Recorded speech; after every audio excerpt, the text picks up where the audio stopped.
that I kind of think about now that I would say I didn't used to think about is I would just play all the time, every day. Anytime anyone asks me, yeah, I'm playing, like I'm there for fun, for competition, whatever. I feel like I have a pretty good understanding of what my load is capable of in season and out of season. Something that I think is different from person to person. And it just takes time. Lifestyle is super big factor, and access is another big factor. For me, um, yeah, I think it just takes time to find your groove and what works for you.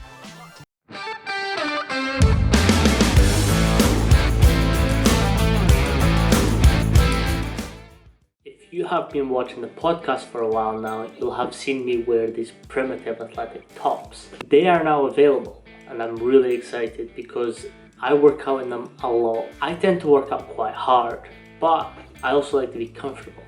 So that's why when I was picking out the materials for this top, I went with a pure cotton. If you would like to get yourself a top and support the channel, they are available on my website, primitiveathletics.com. Athletics with an X. Hello and welcome back to PA Chalk Up. Today we've got Paloma. Hi, how are you doing? Hi, I'm good, thanks. Thanks for having me. It's all good. If you just give us a little introduction of who you are and what it is that you do. Yeah, so I'm Paloma Bowman, and I'm currently a beach volleyball coach, a yoga instructor, and I am pursuing professional beach volleyball. I did the last 2 years pursuing my Master of Education in Intercollegiate Athletic Leadership, specifically in coaching. And then I was also a student athlete at the Division 1 level at various institutions, competing in beach volleyball and indoor volleyball. And my passions are beach volleyball, yoga, and pursuing athletics at the highest level. Nice. So how was your journey been through? Obviously, you've mentioned that you were at indoor volleyball and then you transitioned to beach volleyball. Mhm. How was that transition and did you get there? Yeah, so it was quite a transition. It happened due to what I thought was an environment, an indoor, that I felt was toxic, and I didn't feel like it was in a place where it could be repaired. And multiple of my teammates had also felt that way. And so we fortunately had a beach volleyball program being built our sophomore year, and two way overqualified coaches that were way um, just so qualified, not being paid at their pay grade, but they took that program and transformed it. And I learned so much about myself and athletics. I think the biggest transition was going from indoor to beach volleyball. Is now the environment is a factor, the sun is a factor, being dehydrated is a factor like it hasn't been, wind is. And so to be able to learn how to take care of my body, it took even greater discipline and habits, and learning how I can more efficiently um, train in the beach, because it was like a whole new level than training indoor. I had to learn how to use different muscles, stuff like that. I would say that's the biggest physical transition. I was also learning how to go from being in a team atmosphere with 6 people on the court, an entire team cheering you on, to now Mm. it's 2-on-2, and um, you're fostering your own energy, you're fostering your own game plan, um, and it's a lot more independent, which I've learned to really enjoy the independence of beach volleyball. It definitely requires a lot more ownership Mm. and autonomy, which at first was hard, because I've had this structure in place for so long as a student athlete. So learning how to navigate a new structure and kind of deciding for myself what that looks like was also huge. Yeah. Yeah. So what was the sort of atmospherical impacts that you sort of had to deal with and how did you deal with them? Yeah. When I transitioned. Yeah. Yeah. So Um, my mental health is definitely, I think, the biggest factor and something that I learned to really invest myself in. So dealing with that, I started seeing sports psychologists and therapists, and they taught me new tools and ways to navigate my mental health and how to um, navigate like mindfulness and kind of different approaches to how to harness um, what at first seemed like a setback and make it kind of my Mm. superpower and um, know that everything is either kind of going to help you or um, give you the opportunity to kind of learn from it if you choose to allow it to. 100%. Um, Yeah. yeah. So when you're sort of playing, you also mentioned that you're a yoga instructor now. How has that sort of led from sort of taking care of your mental health to now doing yoga and teaching yoga? Yeah, so I would say I really care about yoga. It helped my own journey. I would say it taught me mindfulness, which is something that we also really took seriously at UW on our beach team. We would do 12 minutes of mindfulness each day before practice. And whether that was visualization, breathing exercises, box breathing, various different breathing techniques. I learned a lot of these techniques in yoga, and they Mm. have so many different impacts. But I was able to really take seriously the mind body connection through yoga, which is something I kind of dabbled in but didn't really understand um, kind of the anatomy of it. And I wanted to learn Mm. to help both my own performance and also those around me. And then the other part to that was I saw the mental health impact of my close family and friends. And I wanted to be a vessel for finding ways to navigate Mm. intense experiences in a way that's accessible and easy for anyone to kind of learn and navigate. And I feel like yoga is very accessible. You don't need any tools to learn it. It can look so many different ways and have so many different impacts. And I really believe yoga is a lifestyle that can help bring regulation to a lot of dysregulation that we see Yeah. across society, especially Yeah. now. How has that? How important has that been for your athletic career, doing yoga and sort of these breathing techniques? I mean, I would say it's the difference between winning and losing, but it's also the difference between my response to winning and losing and the impact that it has on me and the rest of my life. I think at some point, every athlete has felt that intense, like, oh my gosh, I can't believe I lost. Like, this is the end of everything that I've ever worked so hard for.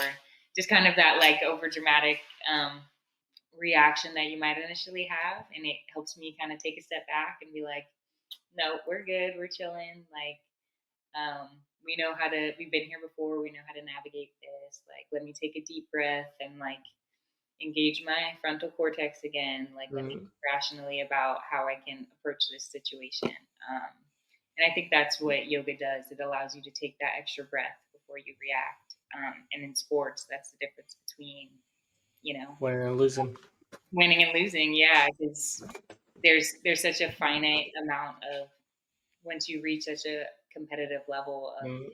kind of advantage that you gain. And I really think that mindfulness is something that takes out the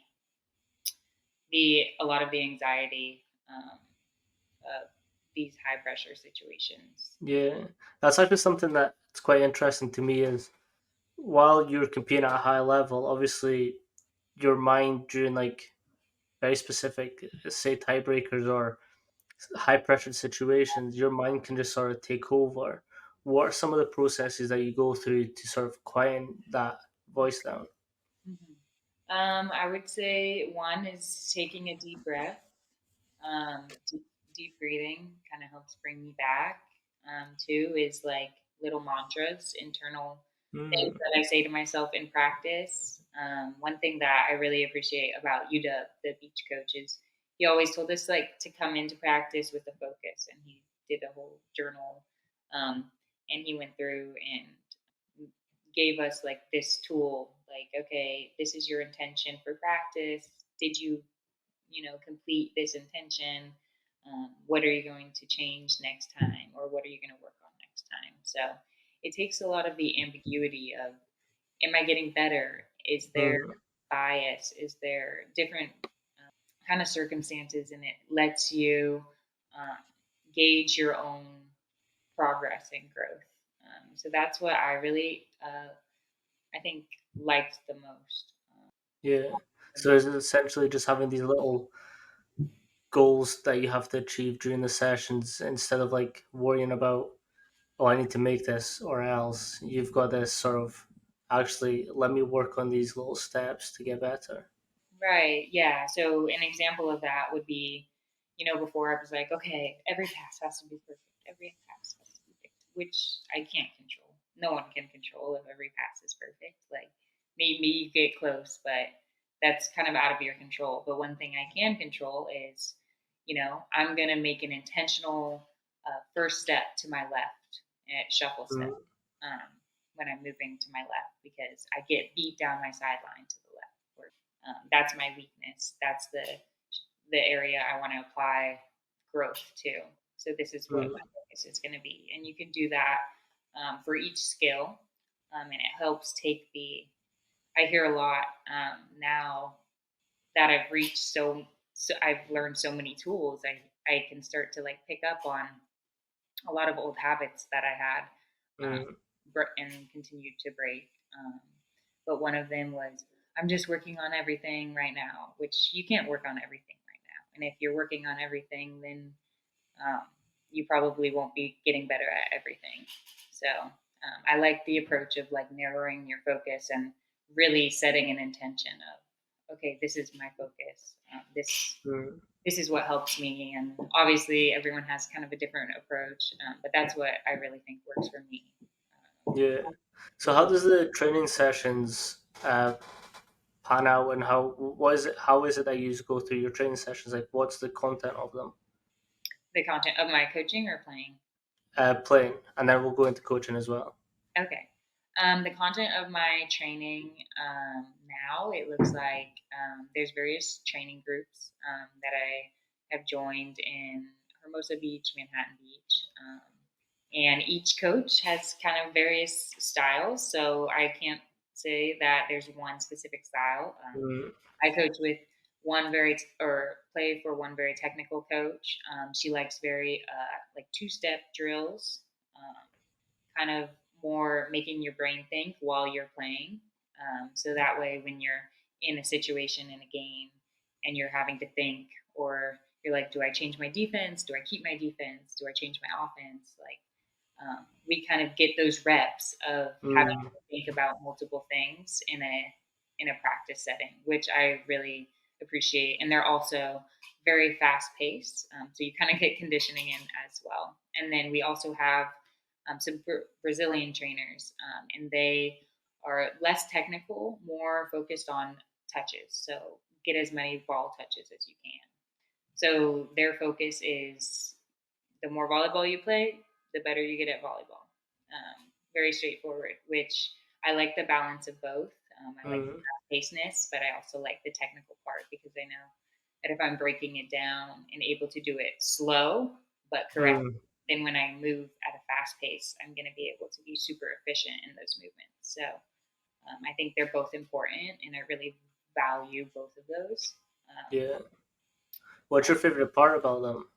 About my training sessions, Yeah. So that you've obviously got the very technical, and then you've just got the more touchies. What's your favorite part about both of them?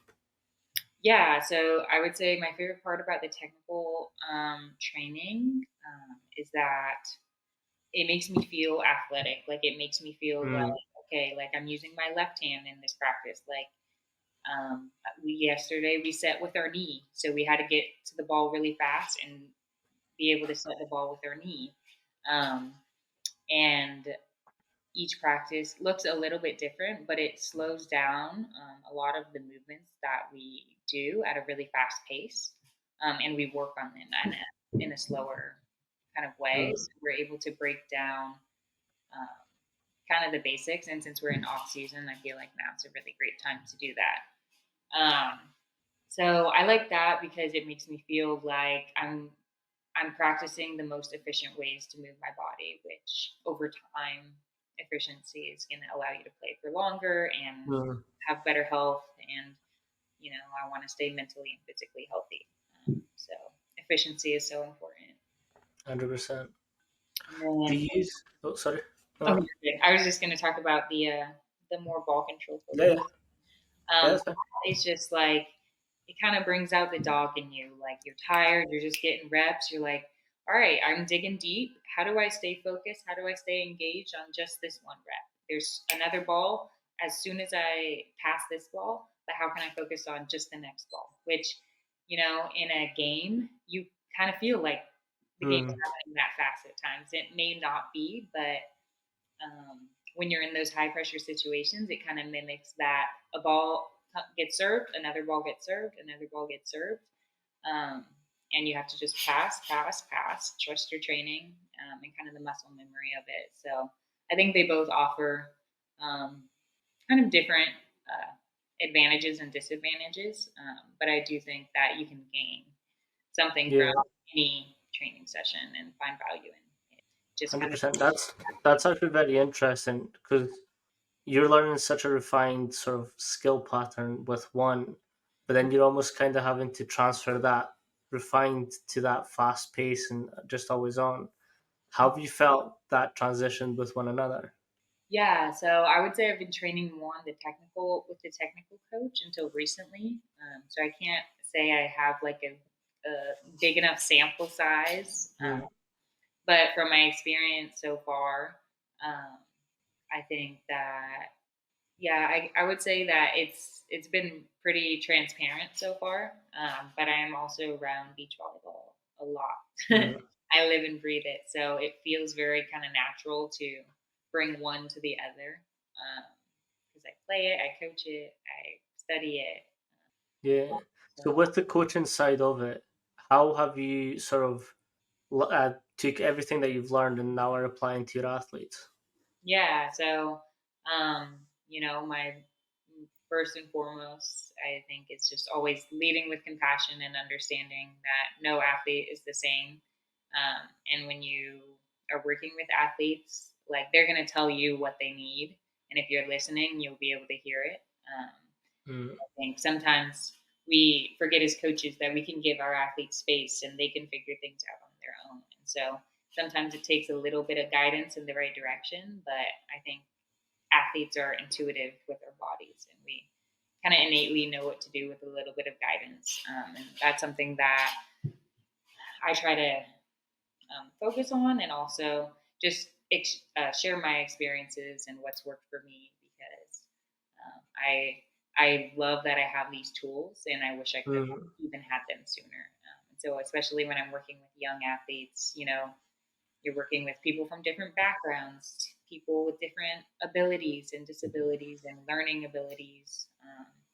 And so no matter who you have to be ready to kind of navigate or use your tools to see how they best learn information. mm, Sometimes you have to break it down, sometimes you have to speed it up, um, and just kind of figure out what works best with them. But I always come in with like a plan and an intention for each skill that we're planning on working on. And making sure I'm communicating with my athletes regularly.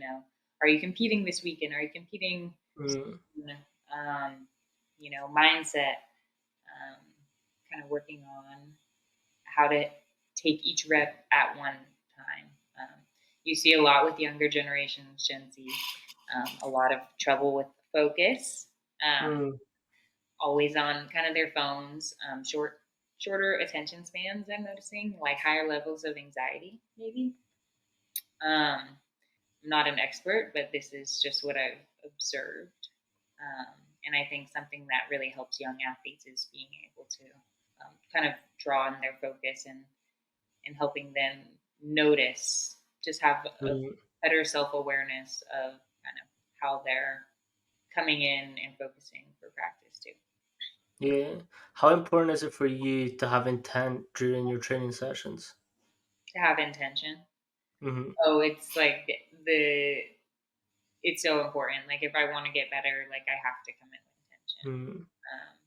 So if I want to play for fun and not really think about it, like I definitely do that too. But if I'm like, okay, I want to get better at hitting, well, I know I'm gonna have to have some intention to get better at hitting. Excuse me. All right. So With the intent side of your training, how important for you is it to also know how to switch that off and just play for fun as well? yeah, so some things that I kind of think about now that I would say I didn't used to think about is I would just play all the time, every day. Anytime anyone asks me, yeah, I'm playing, like I'm there for fun, for competition, whatever. And now I've kind of dialed in what is going to allow me to continue to perform. Off season is a great time to like play for fun.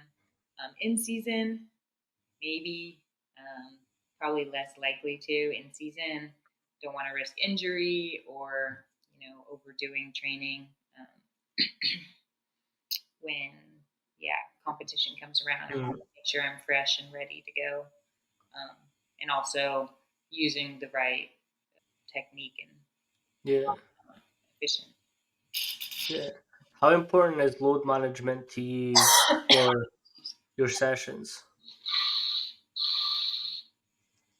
For my training sessions, I would say I feel like I have a pretty good understanding of what my load is capable of, in season and out of season. Something that I think is different from person to person, and it just takes time. Lifestyle is super big factor, and access is another big factor.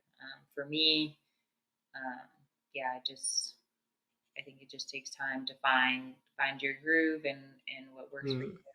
I'm always reaching out to other people, other mentors and friends, that I aspire to learn more about, on how to be better in my nutrition, be better in my strength Mm. training, in my recovery, in my social life. Finding the balance and making sure that one quote that I really, try and think about is you can you can have it all but not at the same time. I think it's been said over and over. I just watched recently, Michelle Obama and Oprah, their little Mm. Netflix special together, and I think that is so true. Is you can't fill every cup all the time, and knowing which cups are Mm. prioritized is going to change. I think seasonally, um, and throughout your life. So, out of season versus in season, beginning versus end of season, I think are factors that I typically think about. Mm. Yeah. How does your training schedule change from off season to on season? Yeah. So I would say, like, for example, my lifting, when I'm in season, I'm trying to be more explosive, make sure I'm really good with my form. So when I'm training, I'm not getting injured, or when I'm competing, I'm not getting injured, and I still have those proper movement patterns. Mm. And when I'm out of season, I can do a little bit more load, in my lifts, focusing on more strength, um, still a little bit of power, but really working on, mostly strength and kind of heavier lifts, more reps. And Yeah. then same for conditioning. I would say conditioning like more endurance, in the off season, kind of building stamina, for in season, and then also working on my sprint movement patterns, right now. Usually, I don't try and mix those two. I want to focus on either form or endurance. Mm. So yeah, those are two main ways. Yoga is also another factor. When I'm traveling a lot and I'm in planes and seated, my hips get tight, my back gets tight. So being able to stretch, kind of stay Mm. stay mobile, in season is super important for reducing inflammation, for preventing injury. Um, so yoga has really helped me kind of on the mindfulness side, but also in the recovery, Mm, especially when I'm on the road. If I don't have a gym, I know I can pull out some stretches and a couple exercises, and I can kind of make it work when I'm on the road. Um, so I just like the flexibility, both literally yeah, and mentally, that yoga allows. yeah. So with the sort of how do you schedule these sessions in with your training? Which sessions? The strength and conditioning sessions to your training sessions. So I do them separately. Usually, I'll go to the gym the to lift with my boyfriend, and we'll do that usually on the off days that I don't have volleyball. So, Mm, um, but he does have specific days off each week, so it's usually just dependent on his schedule and when we can go lift.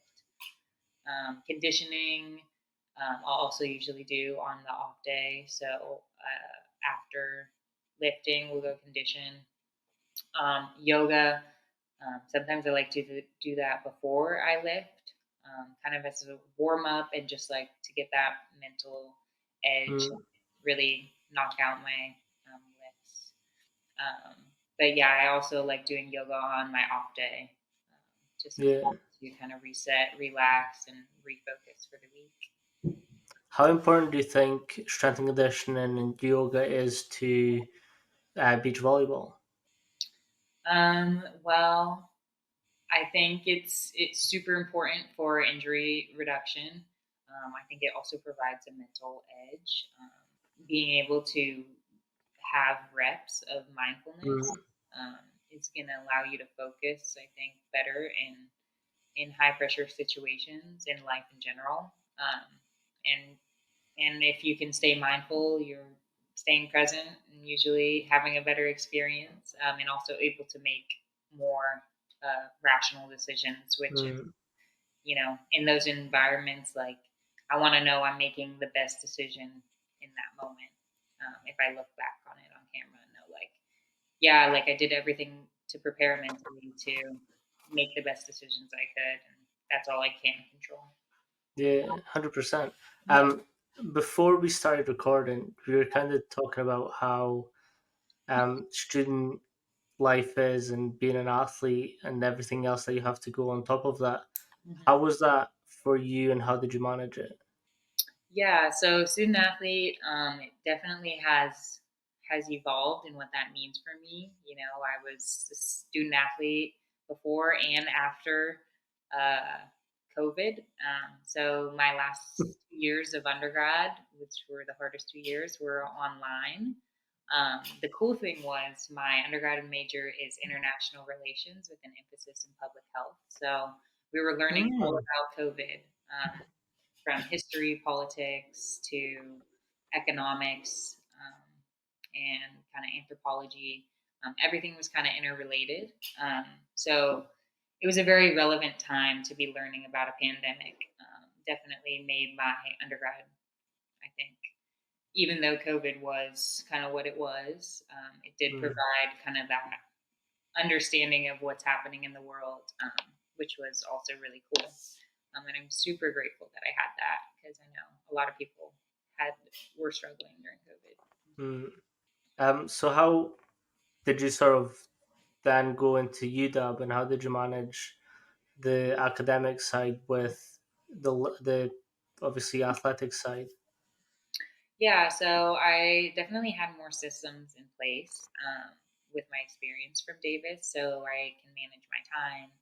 One thing was just write a list every day. These are my responsibilities when I'm in season. Versus out of season. Okay, I have to get my work done before the weekend because I'm traveling all weekend. I'll be on the road. Even if I do have downtime, is that what I'm going to want to focus on? Is homework? So, no, I would try and get all my work done before I would travel. Mm, And just learning how to manage my time and where I wanted my priorities to shift was huge. Um, and then taking less hours as I got closer into season um, was also huge for doing less work. And then as far as like managing like my body, like the mental and physical load of it, it would just be constant communication with all Mm, of the people involved. So that could be your coach, your trainer, your therapist, your tutor.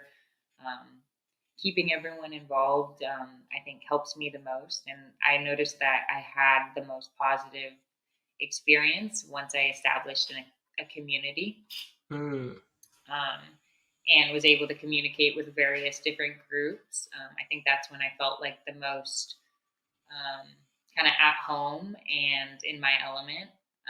So I think community is another big factor for me. And yeah. however you choose kind of to go to school, can you find How community? did you how did you build these relationships and this community around you? Yeah, I'm fortunate in that I had various groups. So I was in my IAL program, which are mostly athletes, former athletes, and coaches. So that is 40 people right there Mm, that I was able to connect with. During my last year, we had like a 6 week intensive 9 to 5. We were in class all day. Each week was a new course. So we were moving pretty quickly and we were all kind of together. So we bonded fast. That was definitely something that I really appreciate was how close we all got as a cohort. And mm, that's one of my biggest kind of group of people I saw every single day on campus in various different departments. You know, Colin was in football, you were in football. We had people in video and media. There was people in mm, diversity and inclusion, fundraising. And so you just kind of have people that you know all over and are able to talk to, see friendly faces, which is something that I really appreciate. And also just like the connections that I still have from working in like the Tai Club in fundraising. Some of the IL cohort also work there, so we're all super close still. And just kind of having different outlets and mm, communities to be a part of gave me both perspective and also connections that kind of made me feel at home. I think that was probably the furthest I've been from my family and friends for the yeah, longest period of time. So it was definitely something that I had to learn, and it wasn't innate in me. But I'm really grateful for the bonds that I developed while I was there. yeah. Big shout out to Colin as well, because I know how intense his schedule was. Because Yeah. like we would essentially be in the gym from like 6, half 6 to 7, and I think he would be there till like half 8, 8, and then he'd have to show off to class, and Mhm. then he'd do a full shift like schoolwork, and then I'd catch him afterwards, or we'd like speak afterwards, and he was like, "What's happened?" What just happened? Yeah, exactly. Yeah, and sometimes it's just like that. Like sometimes you're just trying to manage, and it's not going to be super easy to manage everything all at Mm, once when you have a lot of busy seasons. But that's why I kind of put tools in place regularly, habits, so that when situations are more stressful, then I have mm, these tools and resources to lean back on that can help me navigate whatever kind of situation arises. yeah. How would you advise someone to sort of build this sort of safety wall around them to help them process everything that's happening as a student athlete? Could you be more specific? So like you obviously had this sort of network of people that you could go to and speak and just help you process everything that was happening. How would you like advise someone to sort of start building these connections and relationships? Yeah, I mean, I would say, first be resourceful and sustainable with it. Look at what's around you first.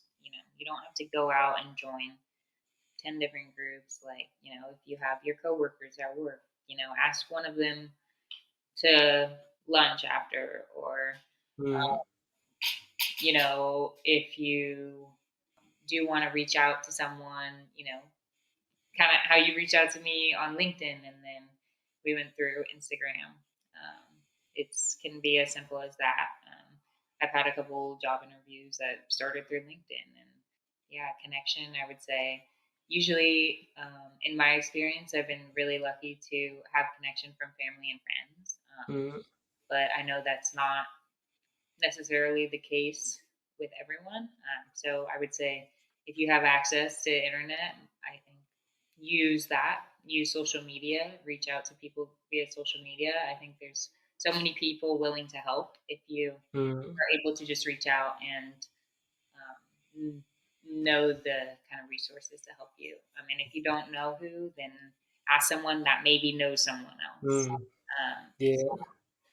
I think that's been like the thing that's been the most helpful is the importance. Something I've also learned in my tight internship in donor engagement and stewardship. It's how to foster relationships, short and long term, and that means, you know, being friendly, communicating, maintaining that relationship. Like, do you connect with them? Do you check back in with them? Um, Mm. and are you up to date on what their kind of world is? So say you're reaching out to a strength and conditioning coach, and their soccer team just had a great season. Are you congratulating them on their season before you go ask them for information? Stuff like that. I think just being Yeah. intentional and genuine about your connections is super important. I think that's probably the biggest takeaway I had from stewardship that I think I learned. Yeah. It's interesting. Like Colin sort of he's got the exact same advice, and it's just like making sure that you're like constantly communicating and building these networks with people who like you can sort of see them as more than just, oh, he's just someone I know. It's like this connection that he's doing something cool. Let me support him when he's doing some cool stuff. Let me reach out when they're winning. Let me do something while they're like sort of just going through the same process as I am. Hmm. Yeah, I mean, I think we're all kind of looking like no one has it all figured out, and so I think everyone's usually pretty willing to help Mm. everyone if we just kind of go ask for it. So, yeah, it's really hard to do something that I struggle with. It's not super easy, but I'm always gonna give the benefit of the doubt and be a friendly face to everyone, Mm. I and like it. Will never Smith has got sure. Will Smith has got a quote where it's like it's the 10 seconds of madness, and he essentially gives him 10 seconds. He gives himself 10 seconds where he's just like, if for these 10 seconds, I'm going to make a fool out of myself, but hopefully it leads to something like a relationship or a connection with someone. I Right. think that's a really important thing to sort of apply in your daily life. Yeah, definitely. I mean, like to pursue anything that you're passionate about, you have to have some courage and bravery for, you know, I just made a TikTok reel about how, that sound over where Hmm. it's like, oh, and what gave you the confidence? Yeah, I think I've seen it. I'll play it Yeah. out And it's like, if you don't mind. yeah. And it's, oh, yeah. Yeah. That one. Which is 100% right. You So, sort of just have to. yeah, you just have to do it. I was talking about it for long enough, and it's like at some point you're either going to keep talking about it or you're going to do it. Um, and for a while, obviously, there's like factors you have to consider. Like, do I have a plan? Am I ready to take on clients? Like, Mm. do I have a website? Like, financially, is this a good decision? There's like kind of logistics you do have to consider kind of before do your research, I would say, and also Mm. mentors are huge. I reached out to a couple mentors before I started my business, and made sure that I was doing things the most efficiently and effectively, and that I wasn't going to make the obvious mistakes that maybe someone who didn't do their research would make. Mm. So Do you want to sort of talk about your business and the process that you've sort of went through with it? Yeah. Definitely something that, in some capacity, I knew I wanted to do a business in health and wellness. What that looked like, I wasn't sure. I just knew I wanted to make physical and mental health more accessible. Um, and it's kind of what my passion is. And then beach volleyball and yoga is kind of what I know and what I'm good at. So I thought that that would be the best avenue.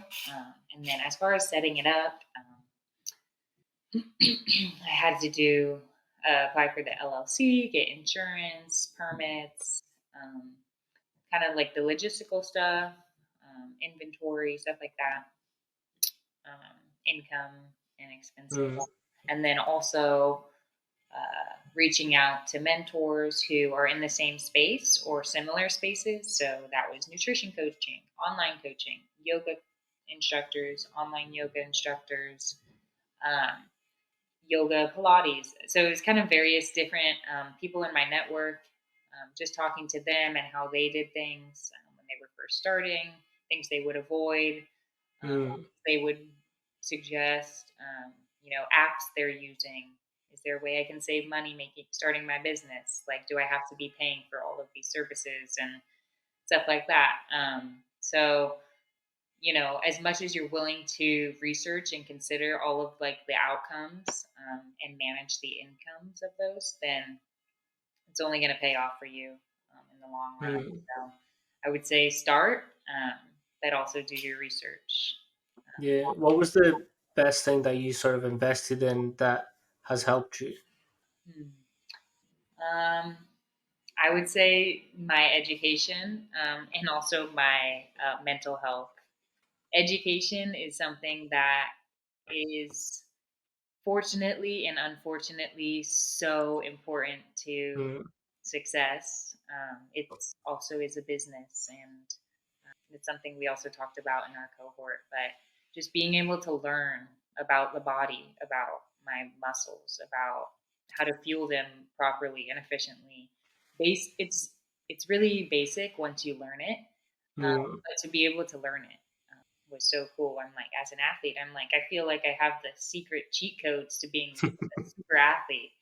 Um, like I'm so lucky and so fortunate, but it's like, wow, like when I started paying attention to my nutrition and my training, um, I really saw the reflection of that in my success on the court and also in the classroom, which is mm, where I think I even made the biggest strides.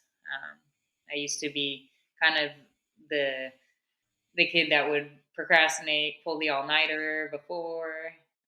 So learning how to manage my time and take academics as a priority was something mm, that transformed throughout college. Did not have that tool or resources in high school. So learning that allowed me to sleep more because I could manage my time more. It allowed mm, me to focus more on my training.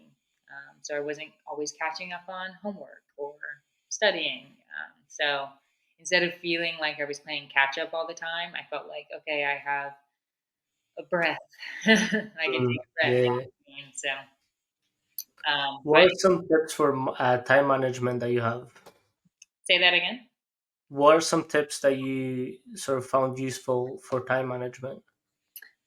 So a couple things I do like are notes. So I have notes on my phone that like my grocery list, what my plans are for the day, my coaching schedule. I also like post-its, like little reminders. Mm, Um, and also like having boundaries, like, okay, this time to this time, I'm sleeping. Like this is my sleep time.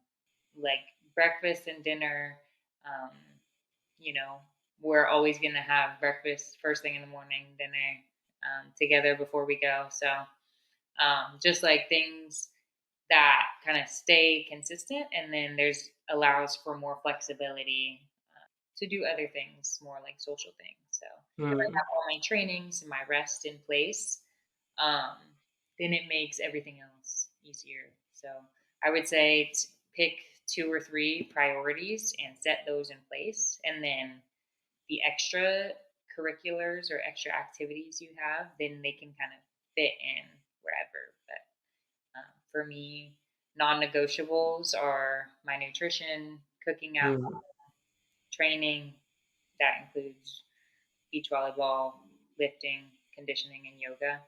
Um, so finding a way to incorporate those is huge for me. Also, connecting with friends. So I'm going to connect with at least one friend this week from college, for example. mm, I text them, you know, don't forget to reach out to Mahalia or Rachel. They're busy this weekend. Reach out to them next weekend, or it's their championship match tonight. So, make sure you check in, see how they did, something like that, and that mm.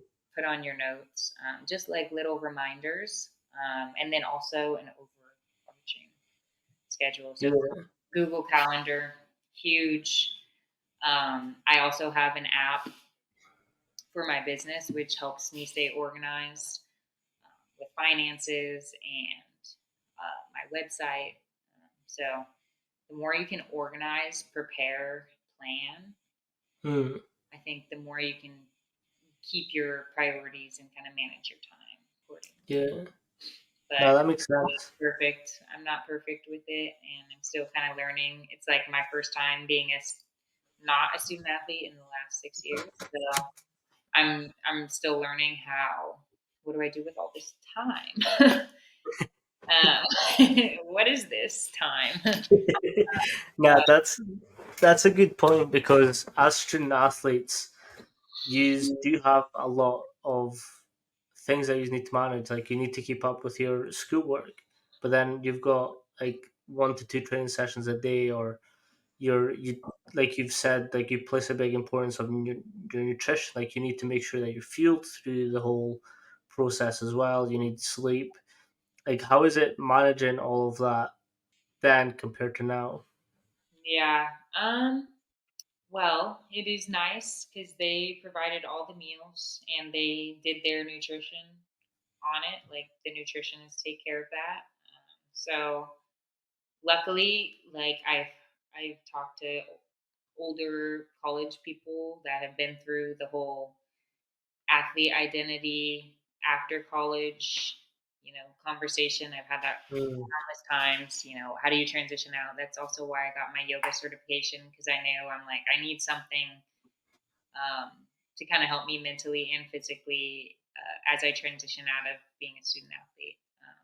And then also, um, I guess, kind of reaching out to people that have been through it and mm, how they manage kind of different activities. And I would say I have taken a lot of that from like a super young age. Like when I was 13, I was training on my own, doing all that stuff kind of on my own.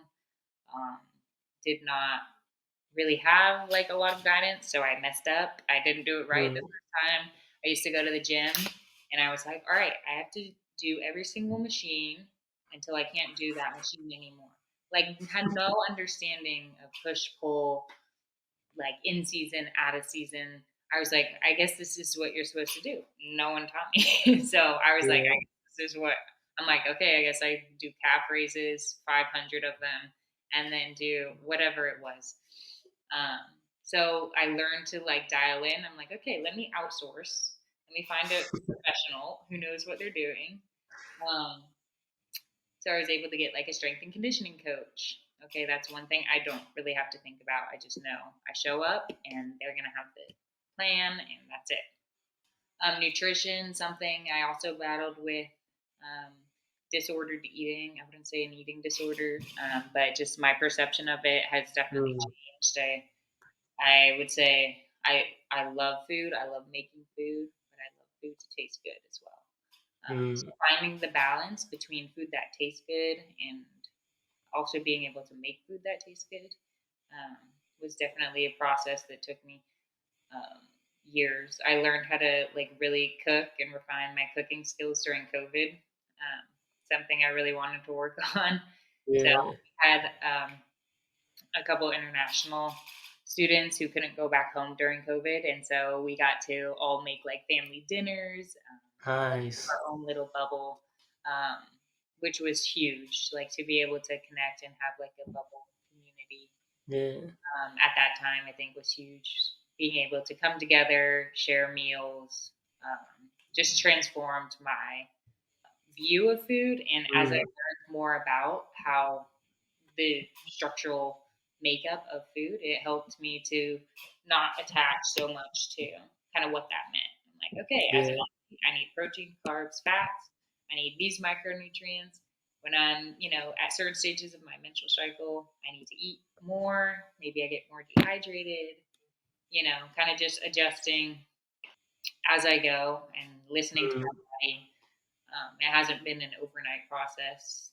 I started trying to learn my nutrition when I was in high school. So I would say I don't think I had a great grasp of it until my sophomore year of college. So it took me probably like 4 to 5 years to really figure nutrition out. Same with strength and Yeah. conditioning. I would say that took me even longer.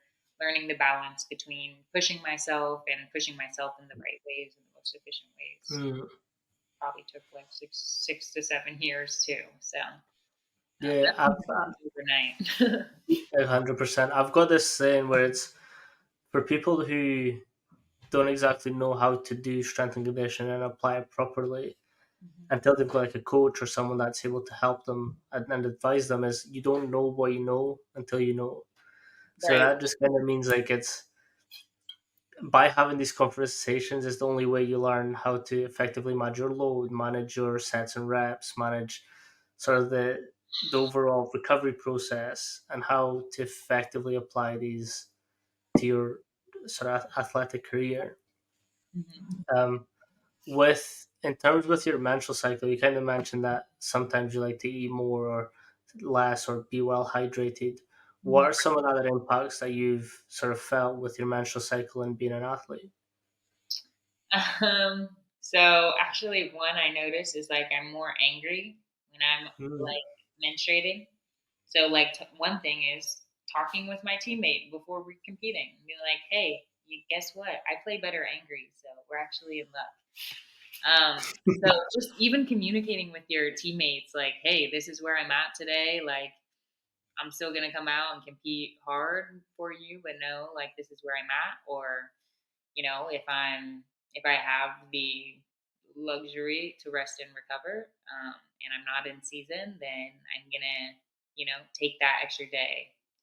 Maybe I mm, don't sleep as well because of it, or whatever. Like, okay, then my risk of injury might go up. So, am I doing something high intensity? Maybe I make it a medium intensity day instead. So, just kind of managing things like that. Also knowing when to push. Like sometimes it's okay to mm, push through pain, push through different things. That's part of kind of adversity, and learning how to be resilient is important. And just kind of finding your own balance and in what that means for you. Sometimes it's low energy, high energy. Sometimes it's just like the mood. Some days it just. Um, but I mean, I feel like I've been an athlete long enough where I've learned to kind of manage those. mm. Some days it's like, okay, I need caffeine and Advil before I play right now, um, and that's what it takes. Like that's all. Like my coach is like, "Whoa, what happened?" I'm like, "Red Bull and Advil, and that was it."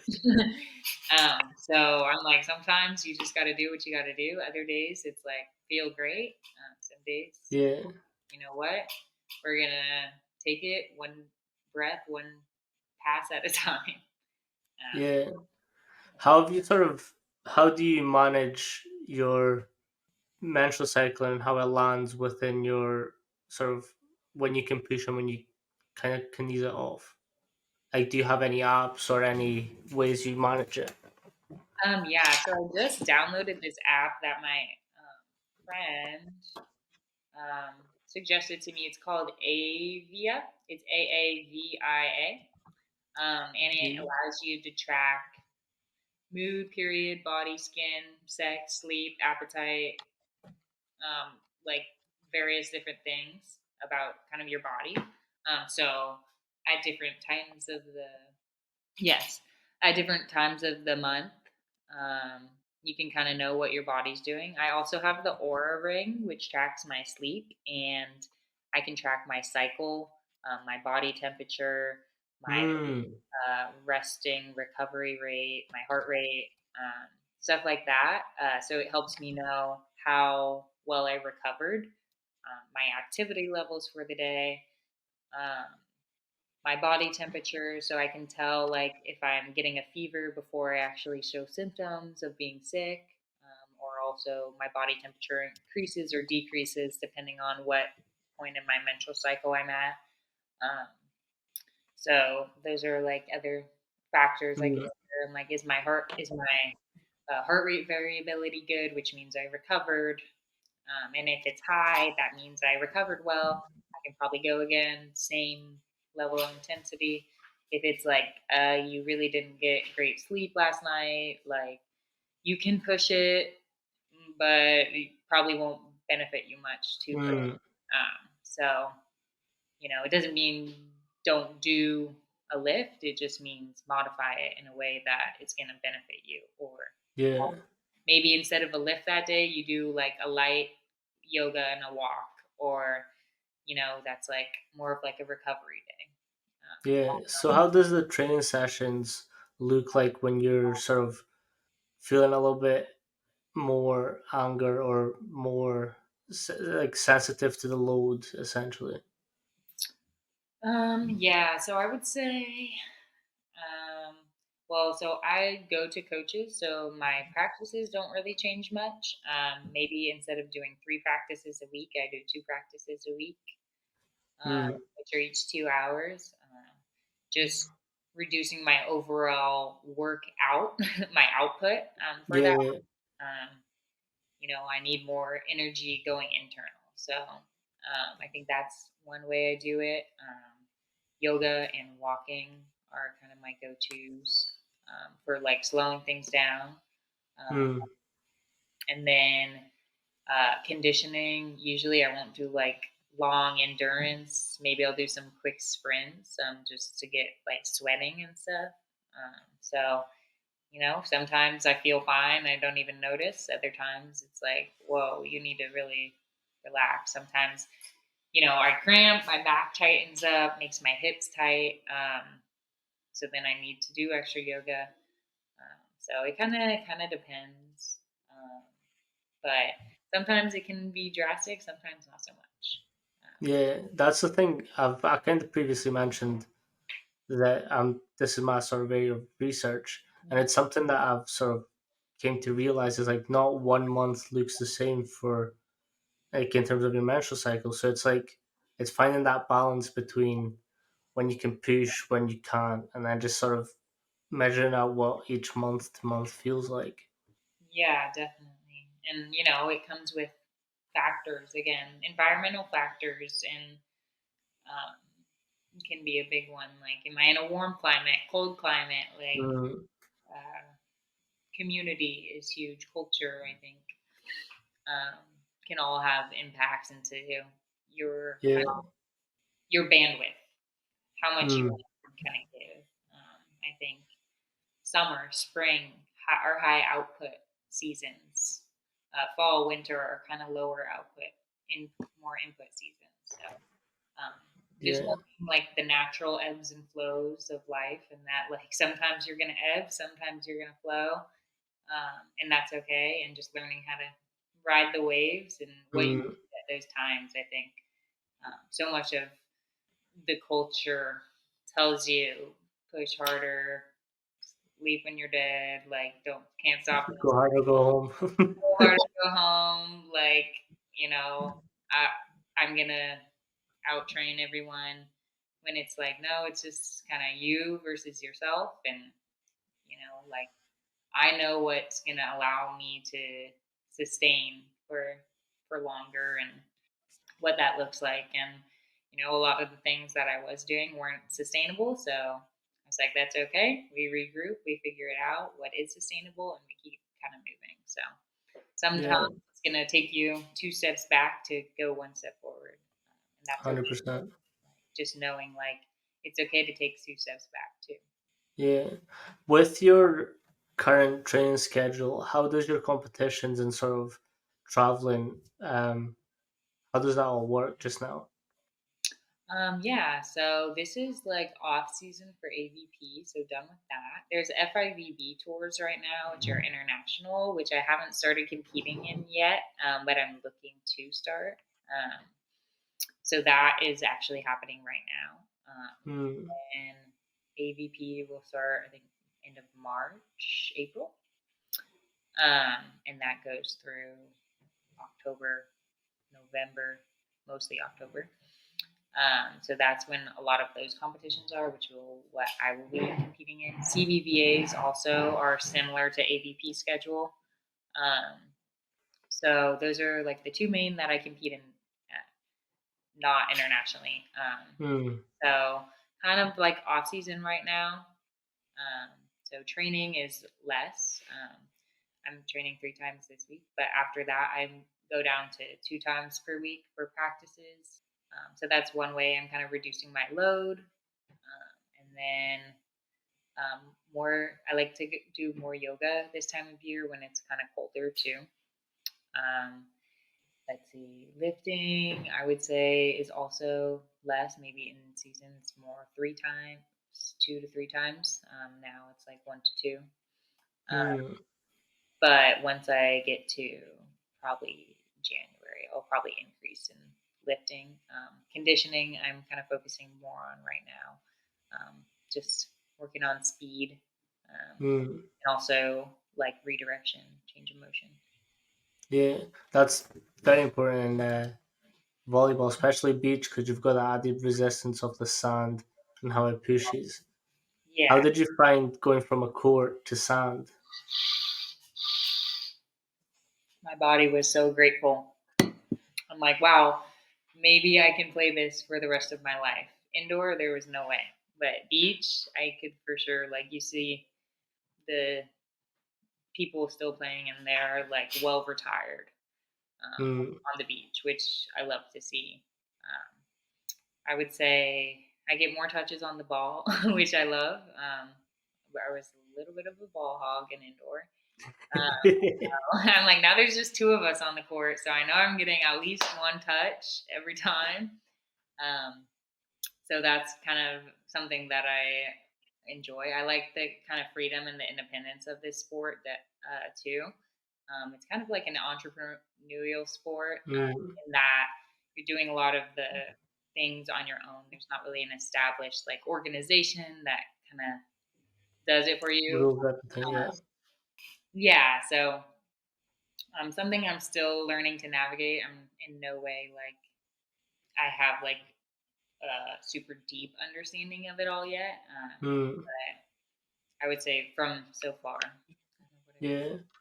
How important is it to have a good relationship with your teammate? Because obviously there's only two. And how important is it to like sort of foster and build that relationship? Yeah, I would say it's the most important.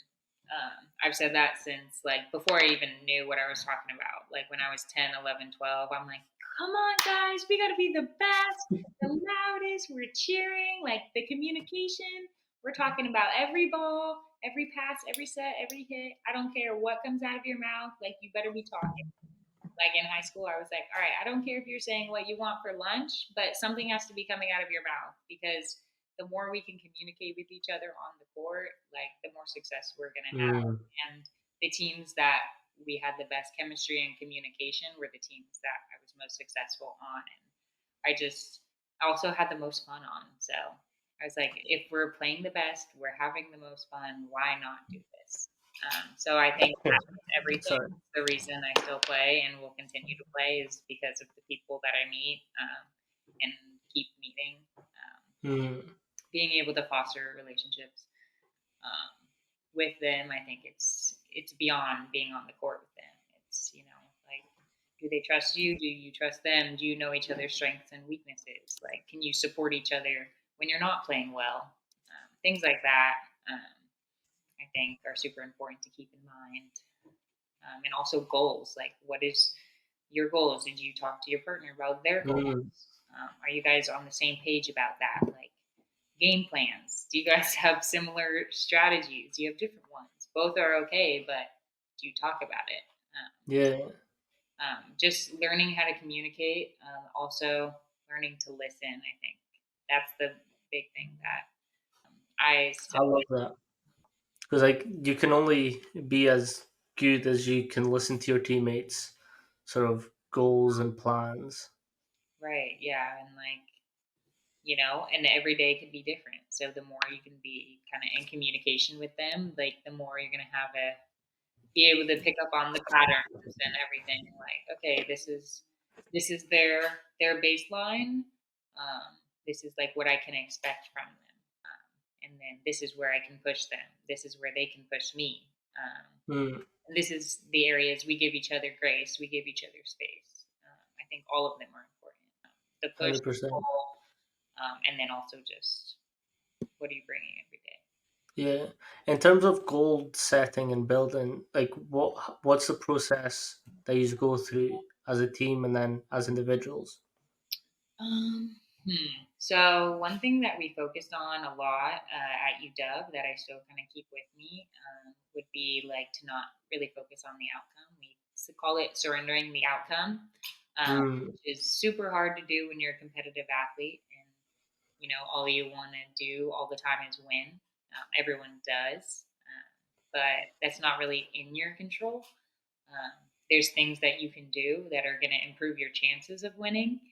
Um, but whether you win or lose is not really in your control. So I try and define it by, what is my vision? What do I want this to look like? Like how I play, mm, like the way I play, like the way I coach. What is my vision? It's like it changes. It changes as I learn, as I meet new people and learn new experiences. And I just have to be okay with knowing that it's going to mold. It's like clay, like it's going to change over mm, time, and that's okay. What success looks like, for me, I'm just starting. I haven't experienced a lot of success as a professional beach volleyball player, and so finding what that looks like for me now is also changing. It changed when I got to UW. It changed when I got to Davis in high school club. So redefining what that looks like. I think if I'm healthy and happy, mm. enjoying, then I think that's what success looks like. And if the byproduct of that is winning, then like even better. Yeah.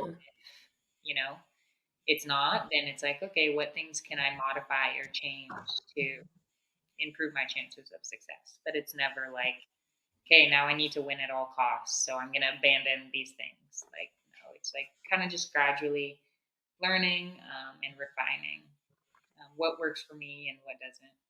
Yeah. When it comes to sort of the process with sort of having a partner that you're playing with, how does that process work? Yeah, so um, excuse me. At UW, we had no control over who we played with. There's obviously people that you play better with, not good with, but at the end of the day, the coach is the one making that decision. How can you impact that? You improve your relationship with your teammates, and if you have a Mm, better relationship with them, chances are you'll play better together. That's one way that I guess you can, without having control of the situation, improve your chances of playing with them. yeah. Outside of that, now it's just you just ask people, "Hey, do you want to play in this tournament together?" And they say yes or no, and then you sign up. Things that factors that matter: location, where the tournament's located, where these partners located, um, the cost of entry into these tournaments, and how accessible they are, and then also like do you guys play well together? Like, do you guys have the Mm, same styles? Like, are you willing to work with each other on these things? And knowing um, that it's like some people, they find their partner right away, they stick with them the whole time. Other people like have played with 12 different people on the AVP tour for 12 different tournaments. So It doesn't look one specific way. Mm. I would say the teams that stick together have the greatest success once you get to the top. So if I could find a partner that I think we could do well, like together long term, then that'd be the situation. But you never really know when or if it's going to happen Mm. like that. So you just kind of you gotta hope and Hope. hope that things don't work out. You gotta control the controllables and kind of let the cards fall beyond Yeah. that. But just knowing that I did everything I could mentally, physically, socially, emotionally, whatever, Mm. make this situation happen. Best case scenario, then that's all I can be proud of at the end of the day. Yeah, 100%. What would be some advice that you would give volleyball players coming into sort of the higher levels or collegiate? I would say that's a great question. Um, Definitely use your resources. You know, that means if, say, you have a history of mental illness, your first thing you do when you get on campus is you're finding the sports psych or therapist. If you Mm. struggle in school, the first thing you're doing on campus, okay, I'm going to go find the tutors or whatever. If you don't know how to fuel your body, which most athletes actually have no idea when they're getting into college, especially. How do you fuel your body? Okay, go ask a nutritionist, a dietitian. Use your resources because college is a space that you get so many resources. So take Mm. advantage of it. Write down a list. Like, don't overwhelm yourself. Like, okay, there's so many resources. I'm not going to reach out to any of them because which ones do I reach out to? Mm. Pick two. Say each semester I'm going to go, you know, either join a new club and go meet the nutritionist. Take a buddy with you. So I think those are some ways you can help alleviate some of the transition into college. Mm. But I would say that, stay true to you. It's a time where you're learning a lot about yourself and deciding who you want to become. And I think that's a time where you can be a little bit selfish, see what works for you, and then also you can kind of just learn more about yourself, and ask a lot of questions from mentors older than you, younger than you. Mm. Make learning lifelong, and then it won't feel so big in college. If Yeah. you're always curious and you're always, talking to your teachers, like be friends with your teachers. Like, okay, if you have three teachers each quarter and you have what, 12 quarters, like, okay, 3 times 12, that's 36 people you can have in your network for life Mm. if you use your resources like wisely. So I would say always, use your resources, um, connect, find your community. Yeah. You're gonna need it. That's gonna be your take you through the highs and the lows, like the good times and the bad times, and just know Yeah. that you're gonna experience both in college. There's usually something that you're gonna have to learn for the first time once you get to college, and that's okay.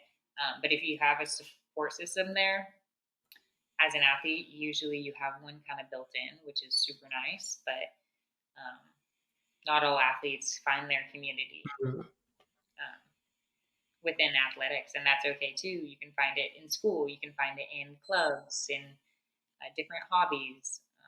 So just finding what works for you and knowing that it's not a one size fits all, and you're gonna have to experiment.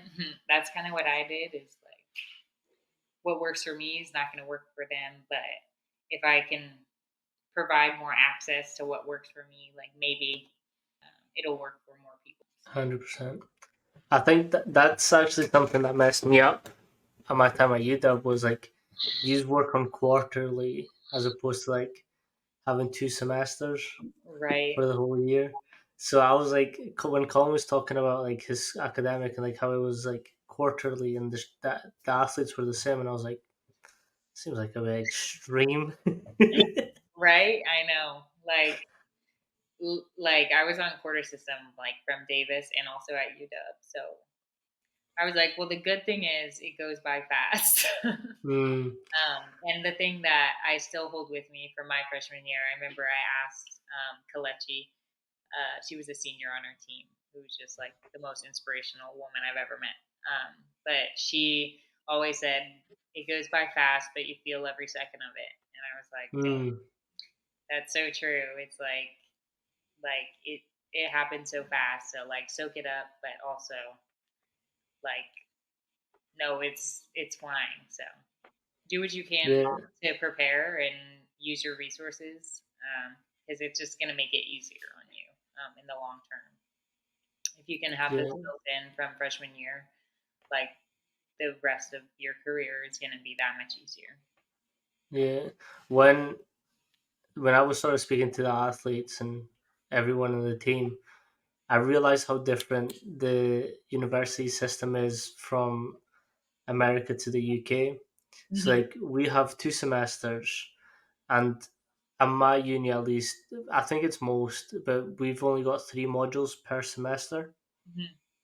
and each semester only has 2 sort of hand-ins, which is like your module 1 or module 2, and that's like you've got 2 assessments per module, so that's 2 4 6.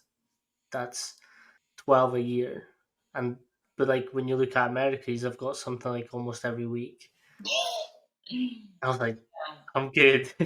I'm good. Seriously, it's like how much are we actually learning when you're reassessing kids each week? Because we don't learn that fast.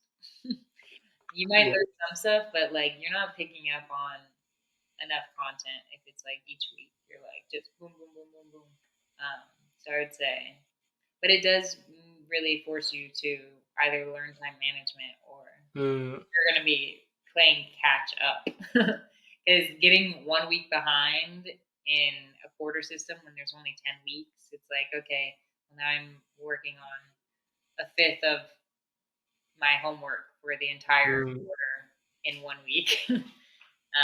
If you just kind of miss one exam yeah. or anything. So That's why I feel like student athletes are some of the most, like, it's one of the most intense processes you can go. Like, people just see, like, oh, he's a student athlete or she's a student athlete. Like, their life's amazing. But you don't see, like, the other side, which is how much work they have to do just to, like, keep competing. And, like, some of these top schools, like UW, and, like, use are like it's quite a big school. Like it's an intense school to be at. yeah, definitely. Yeah, I mean, sometimes you look up and you're like, I don't know how I did that. I just took it one day at a time. But also just super lucky and fortunate circumstance to be in. You know, I know how many people would do anything to be in the position that I was in, and I'm super grateful that I had that opportunity. I know how many resources and hardworking people it took to make my experience happen, and that it's very, very rare to have Mm, the experience that I did.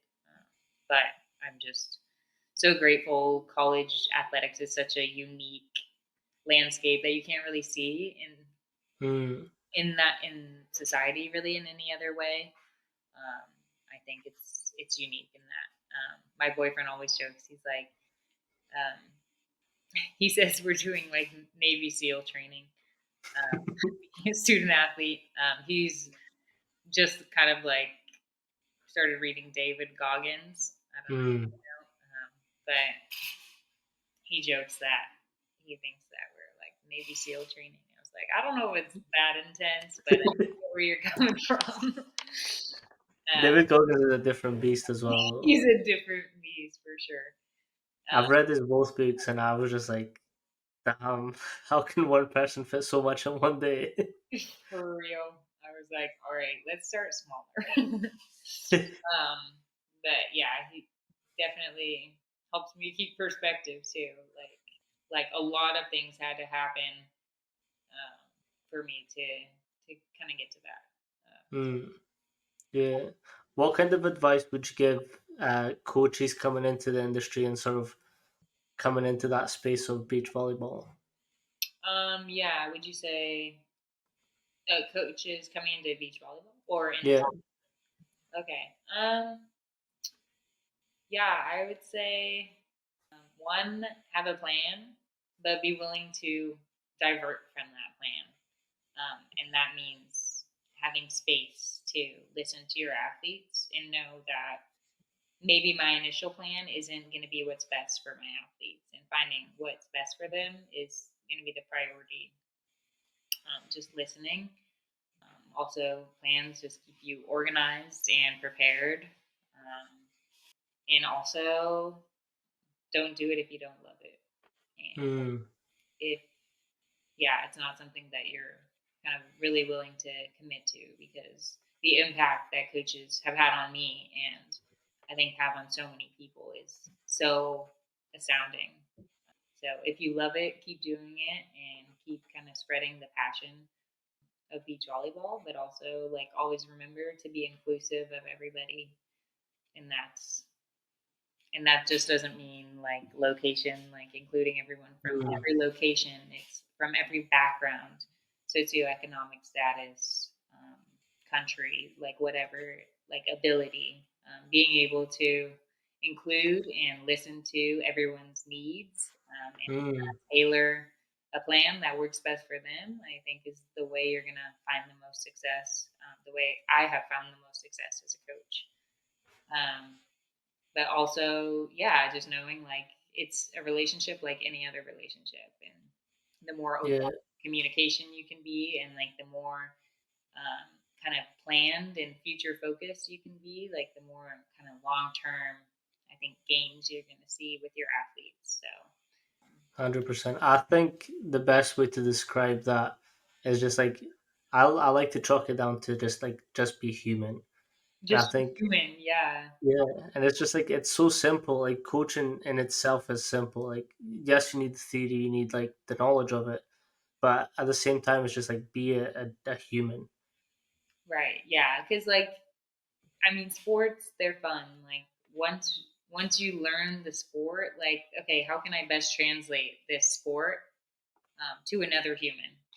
Right. Mm, The best way to do that, to learn anything, is to connect and to kind of share information, like we're doing right now. Like I feel like just like such a great way to learn is just by communicating and about what your needs are and what your goals are, like where you are, where you need to go or want to go. yeah, But I think, yeah, communication and inclusion are probably my two biggest takeaways for coaches. And yeah, passion, like have a passion for it, but yeah. also like know like your impact really matters to a lot of people. This is something that I've spoke quite openly about, like with when people ask me about this industry and how I feel towards it. Hmm. It's like you wouldn't be either like playing sports or being in this industry if along the line you've not had like a really good experience with a specific coach. Right. Like for me, it, there's 100% been a couple, but like the most memorable one for me was one of my so the way that rugby works across here is like you've got a high school team and then you've got like a club team. Hmm. During the high school it's like very specific periods and club is like all year round. But my high school rugby coach comes up to me, like he takes me away from the class and he was like, how did you feel like that game went, and like what would you do if like what would you have done better? Like that's a coach coming to me, an athlete, and ask me like this intense breakdown, and I was like I asked her honestly, and to me that's always stuck out, and that's what I kind of want to always provide for my athletes is like Hmm. give me some feedback, tell me honestly what you thought about the session and why we're doing what we're doing, and Hmm. then hopefully we can foster these sort of relationships and this way of like if you're ever in trouble in the industry, come to me and I'll help you out as much as possible. Hmm. Yeah, exactly. I think it's like It's like we're all interested in like the same things. Like we just want to better our athletes. And what better looks like, I think, is Mm, different on each coach. Um, something I've learned like in our cohort is like, yeah, you do have to be a good person. And like just because coaches in the past have gotten away with yelling and screaming at their athletes to get the best out of them doesn't mean that's what's most effective. Like, mm, okay, maybe there's another level. Like, okay, maybe they do perform well when they're in fight or flight because they're conditioned to, but maybe there's another level that we can unlock if we can learn to expand what it means to be a coach. And, I think one thing that we talked about is how, like, not regulated coaching is in America. Like in Brazil, mm, it's considered an occupation. You have to be certified to be a coach. United States, that's not required. So, you have this idea of what it means to be a coach, and that standard is so different across different lines, across different states, different from youth to professional to college, high school, um, club, even. You see different standards being held, when in reality, there's no standard for coaching. So, where we got these standards from, I don't know. mm. But I think that to continue to improve the field of coaching, not necessarily standardizing coaching, but at least like creating a psychologically safe environment where athletes can learn, Mm. similar to like the classroom setting. Um, I think that's going to be like the best way, I think, forward as coaches, and learning to Yeah, give a little bit of what we learned ourselves, and maybe consider that like how we were coached isn't necessarily the best way. Maybe there's another coach with a better way, and being hmm, open to that when the opportunity presents itself, that like, hey, maybe I can learn something here if I kind of open my ears and my eyes. yeah, 100%. Mhm. Um, we're into the viewer question now. I put a story up, Uh-huh. which you were kind enough to share. We've got a question from Rachel Oh, Churila. Rachel Jarilla, yes. Yeah. So she asked, "What are you looking forward to in the new year?" Ooh, I like that. Well, I feel like in 2023, I have planted a lot of seeds. And so, what that means for me is things are kind of in the beginning, in the inception. And that's part of like the ebbs and the flows. It's like I just started my business, I just started playing professionally, I just moved down to LA area. And I also just finished a big chapter in my life. I finished grad school, being a student athlete, moving down the coast. Um, and so I'm just kind of at a big transition period where I'm kind of planting seeds for my future. And so Mm, seeing them start to grow and come into fruition, I think in 2024 is what I'm most looking forward to, as I establish myself kind of as a coach and as a player. I think it's going to be pretty cool. Cool to see. yeah. No, I love that. And thank you so much for coming on. Like, the sole reason I started this podcast is something that you've already mentioned, is like we get this opportunity to speak and like share experiences with different coaches and just like how we've sort of been through this industry. And I think that's, to me, my favorite part about this podcast is that I just have to coaches on that have like the similar like mind growth set and just like willing to keep pushing the boundaries of coaching and just how it's done. I love that. Yeah, thank you for having me. I really appreciate it. It's always good to catch up with some dogs too. Nice. You'll appreciate this every single, Hey, let's go. and that's why the lights are always purple as well. Oh wow. Oh, I love that. Yeah. No, thank you so much for coming on. Is there anything that you sort of want to plug or shout out? I would say that I just started a new business in the South Bay area. It's called Equator LLC, and I give beach volleyball small group lessons and private lessons, as well as online yoga classes. And I do provide lifestyle and or film sessions, which is like consultation. We talk anything from strength and conditioning, nutrition, um, just general lifestyle habits, kind of how we did here today. But yeah, if you're in the South Bay and you're interested in any of those services, I'd be happy to take you on as a client. So sign up Nice. with the link in my bio. And I'll shout out your Instagram as well because I went through it and I found some of the yoga videos quite interesting, and I Mhm. quite like to go through them. So that was dope to see as well. Yeah, thank you. Appreciate it. Nah, it's good. Thank you for coming on. Yes, Appreciate thanks you. for having me. Appreciate it. Have a good Peace. one. Peace.